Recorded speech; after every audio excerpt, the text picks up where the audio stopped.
to Get Heart TV. Thank you so much for tuning in today. We have my special guest again, Andrei Mclachlan, which I, again, am trying to pronounce his name right after knowing him for 10 years. And if you have not already subscribed to our TV station, please do so below. Hit the button there, because sooner or later, one of these topics is going to be affecting you. And today we are talking about loving people well. Like, what does that even look like? Do we even know what the definition of love is, Andrei? Because we think we do.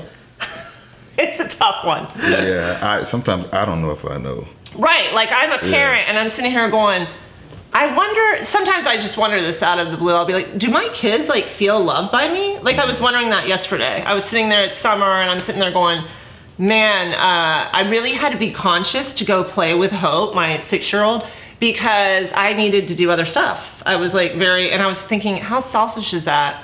You know, I mean, obviously it's work, but I'm like, I only have a few summers with her. So I'm just sitting here thinking to myself, I need to like be intentional. She's wanting to be with me. That's her love language is, you know, time and quality time. And I'm sitting here thinking to myself, what am I doing? You know, how can I, does she even feel loved when I tell her, oh no, I got stuff to do, you know? Yeah, I struggle with that as well. My kids are older, but I struggle with trying to figure out how do I love them well at this stage, because it looks different from Hope's age to my teenager's age. It looks totally How different. is it different? Because you've already been through where I'm at. Yeah, I think. Like, I want to know.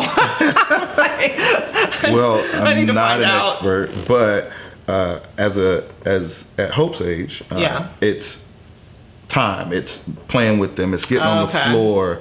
It's making sure they're a part of your world all the time. Now, it's good. Loving them well is when they're ready to enter into a conversation. When they're ready to. I don't know, share a piece of their world. So how do you know that though? Do you ask? Do you pry? Like, hey, you know, I always hear teenage moms of teenagers being like, I have to dig. My son won't talk to me, or my daughter will, you know, she's no time for me. Her face is in the phone. You know, I hear that a lot. Yeah. As a counselor. For me, I've done both. I've done and failed at both as well. Yeah. So you're learning. Yeah, I'm still learning. I'm still in the process. I think whenever they're ready, you just stop everything in order to get that. Because like you talk about Hope, you have a couple of summers. Well, my kids are at the age that they're looking for more independence. Yeah, they're ready like, to get out of here. Yeah. So my time, those quality moments are very, very few and far between. So it takes me, that's really good, because I think love is intentional. It's a choice. It's an action. It's not like a feeling. Like a lot of us are like, oh, we love, you know, they're so amazing, you know, blah blah blah. And that's part of it. But it also looks like something. It looks like us modeling. You know, I think taking time and being intentional is also honoring someone. For sure. And like respecting them. Yeah. But what do you think that the world? How do you think we've muddled, you know, love, like the definition of it? You know, it's like, and again, I bring this up a lot. Like, if I don't agree with you, then I hate you. You know, it's like, I see that a lot in social media and in politics and all of that. And I think we've really come very far from that definition of love, laying down your life for someone or preferring someone over you. You know, it doesn't mean I have to agree with you. Right. I feel like we've, in many ways, make everything cookie cutter. Yeah. So love is, you got to sign up for this sport. You got to be at every game and every practice.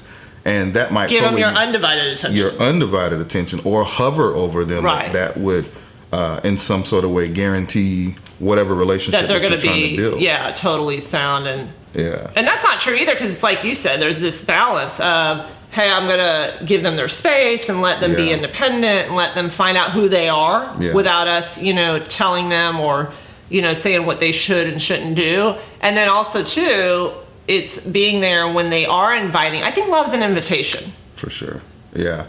Like, one thing that you said that was very good is Hope's love language. Yeah. I know my boy's love language. I had to learn that over time. And it's like, oh, I can connect with them here.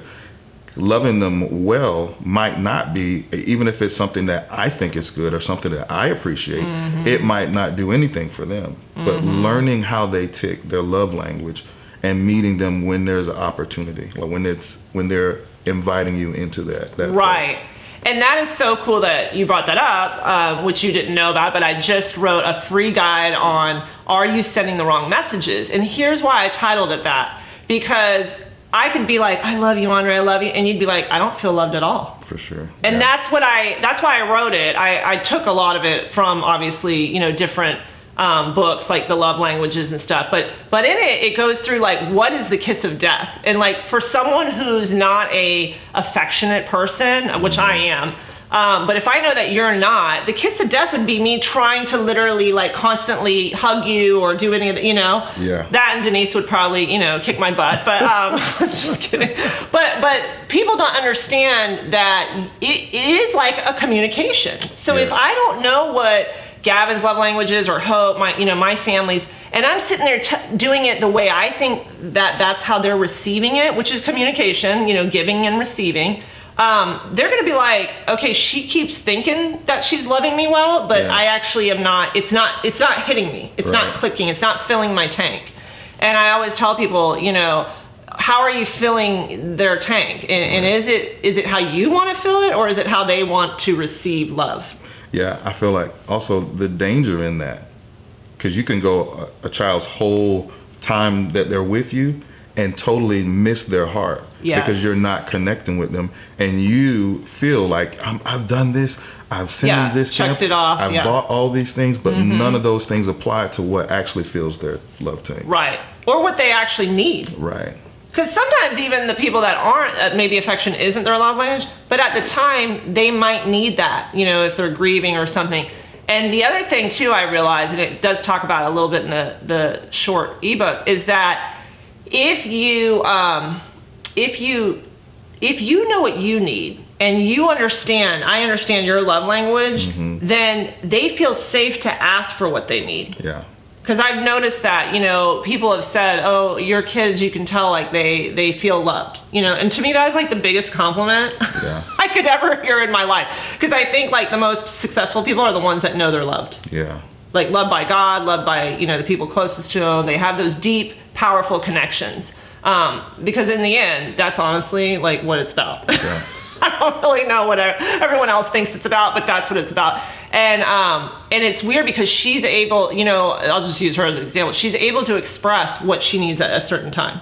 And it was funny, Gavin and I were talking one day. She was crying and she was upset about something, and I said, what's going on with you right now? What is it you need? She goes, I don't even know. And it was so pure and honest, like, because she actually really didn't know what she needed. And so it was like my job, she's only 6, so it was my job as a parent to kind of like see, what is it you need? Yeah. I mean, it was so like pure. I was like, Gavin was like, wow, like at least she's super honest and knows what's going on. She knew she didn't know what she needed. Yeah, it seemed like that allowed her to be free and more vulnerable. It gives you permission to do that. Yeah, permission is another good word. Yeah. And I think you can only have that when you do feel safe in an environment where you can make mistakes and you can mess up and you're still going to be loved. And to me, that's another definition of love. Yeah. It's like me and you talk about the church a lot, and it's like, I think people think, oh, once you become a Christian, you're supposed to like live up to some other crazy standard, and you're never gonna make mistakes, and you're supposed to. I mean, I've even had people say that, like, you're not supposed to get angry, and I'm like, what? I'm like, I'm real. I'm just, I have to wear deodorant just like you do. So, I mean, can you talk a little bit about that? Because I feel like people, again, put these expectations on, but it's like they've twisted what they think love should be. Yeah, I think like kind of what we're talking about before is a lot of people try to force you to live up to the expectations that they've set for you. And if you don't, then there's a problem.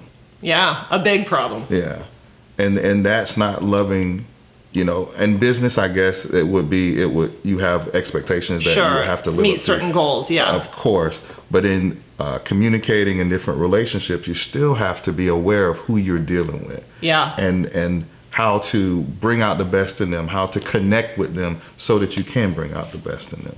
Right, and even to just tag on before we close, in business, even if it you know, yeah, you have goals to meet and whatever, it's so vital that you know the person you're working with or the client, like you know them well. It's interesting because on the internet I see all these courses come out, and it's all about, you know, the teacher shoving stuff at the, you know, it's a marketing, it's an info product.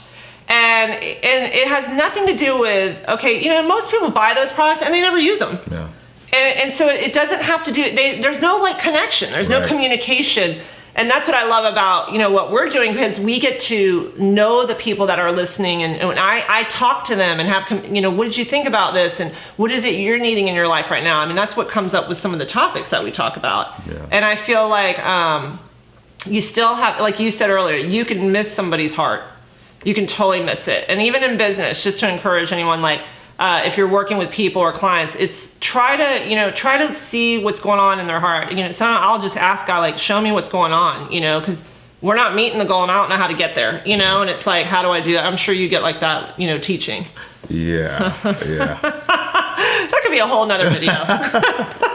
Yes. How to love well on the job really is hard, because it's like you said, there are different expectations. It's not like your spouse or anything. It's different. And so, but I do believe you can still respect and prefer one another and do that in a work environment. I think it's hard. So yeah, I think there's a lot we could, you know, bunny trail off of here, but for time's sake, we'll keep it short, and Andrei and I will rap about some other stuff at another date. Thank you so much for tuning in to Get Heart TV. Make sure you subscribe to the channel. Hey everyone, thanks for tuning in to Get Heart TV, and if you would like to grab a copy of our book, Lost Heart, go ahead and click on the link below this video and you can grab your copy today. Thank you so much for tuning in, and please subscribe to our YouTube channel so you won't miss a video. And until next time, Get Heart.